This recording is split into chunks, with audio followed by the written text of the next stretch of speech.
Food বাংলাত পৰিণত হৈছে কামৰূপৰ হেক্ৰস্থিত লোক নিৰ্মাণ বিভাগৰ ডাক বাংলো। গৃহসমূহ দীৰ্ঘদিন ধৰি মেৰামতি নকৰাৰ বাবে জহি খহি বিধ্বস্ত হৈ পৰিছে। স্থানীয় লোক আৰু দল সংগঠনৰ গৃহসমূহ মেৰামতি অথবা পুনৰ নিৰ্মাণৰ দাবী উত্থাপন কৰিছে লোক নিৰ্মাণ বিভাগক।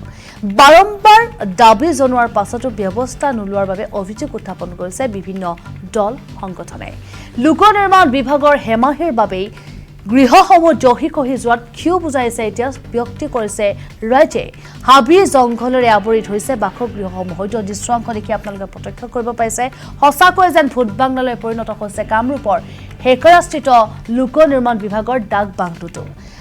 গৃহসমূহ এনেদৰে দীৰ্ঘদিনৰে পৰা মেৰামতি নকৰাৰ বাবে জহি খহি বিধ্বস্ত হৈ পৰিছে। স্থানীয় লোকৰ লগতে বিভিন্ন দল সংগঠনে গৃহসমূহ মেৰামতি অথবা পুনৰ নিৰ্মাণৰ বাবে দাবী উত্থাপন কৰিছিল লোক নিৰ্মাণ বিভাগক। কিন্তু বাৰম্বাৰ আবেদন নিবেদন কৰাৰ পিছতো বা দাবী উত্থাপন কৰাৰ পিছতো ব্যৱস্থা নোলোৱাৰ বাবে অভিযোগ উত্থাপন কৰিছে ভুক্তভোগীয়ে। আজি আপোনালোকে দেখিবলৈ পাইছে, আজি বুলি নহয় বহুত বছৰ ধৰি আপোনালোকে ইয়াৰ পৰা বাতৰি সংগ্ৰহ কৰি আছে। এইটো হেক্ৰস্থিত ডাক বাংলা আৰু যাৰ পৰিস্থিতি আজি দেখিবলৈ পাইছে, ডাক বাংলা যায় এতিয়া ফুড বাংলা হৈছে আৰু যাৰ ফলত বহুখিনি অঞ্চলটোৰ ক্ষতি হোৱা বুলি ক'ব লাগিব। এতিয়া অঞ্চলটোত এতিয়া এটাই ডাক বাংলা আছিলে আৰু বহুত দূৰ দূৰণিৰ পৰা মানুহ আহে কিছুমান বা তেওঁলোকে থাকিব বিচাৰে, যাৰ ফলত বহুতখিনিয়ে অসুবিধাৰ সৃষ্টি হৈছে আৰু চৰকাৰে এইবিলাক বস্তুত গুৰুত্ব দিয়া উচিত।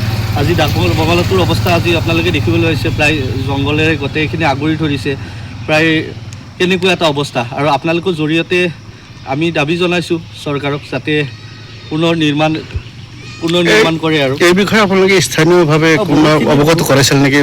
নিশ্চয় আমাৰ স্থানীয় জনপ্ৰতিনিধি আছিল আৰু চৰকাৰকো দৃষ্টিগোচৰ আমাৰ স্মাৰকপত্ৰও দিয়া হৈছিল বিভিন্ন দল সংগঠনৰ ফালৰ পৰা।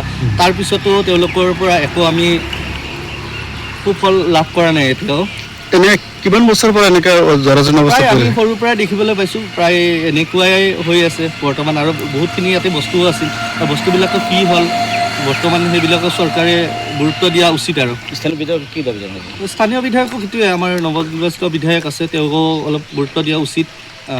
তেওঁৰো এৰিয়া হয় কি হৈ আছে কি হোৱা নাই আচলতে।